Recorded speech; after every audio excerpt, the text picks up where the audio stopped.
ମରି ଯାଇଛି। ମୁଁ ଆଉ 4 ସପ୍ତାହରୁ ଗାଁରେ ବାହା ହେବି ତାଙ୍କ ସାଙ୍ଗରେ ସମାଜ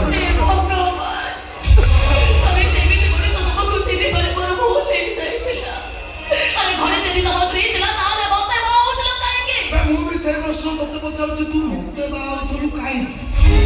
ଓ ସରକାରୀ ଚାକିରିଆ ସ୍ୱାମୀ ପାଇବି ଫରେଷ୍ଟ ରେଞ୍ଜରଙ୍କ ଦରମା ଯେତିକି ଫରମା ତାଠୁ ବେଶୀ ଟଙ୍କାର ବଦଳରେ ଶୋଇବି ସୁନା ଅଳଙ୍କାର ଆଭୂଷଣ କରି ପିନ୍ଧିବି। ମତେ ବିଶ୍ୱାସ କର ତମ ଟଙ୍କା ସୁନା ଉପରେ ମୋର ଟିକେ ବି ଲୋଭ ନଥିଲା।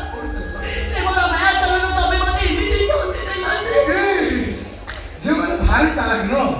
ପ୍ରଥମେ କାଦୁଅ ରାସ୍ତାରେ ଚାଲିବାକୁ ଭାରି ଭଲ ପାଇବେ। ଯେମିତିକି କାଦୁଅ ଦେହରେ ଛିଟିକି ଲାଗିଯିବ ସାଙ୍ଗେ ସାଙ୍ଗେ ପୁଅମାନଙ୍କ ଦୋଷ ଦେଇଦେବେ।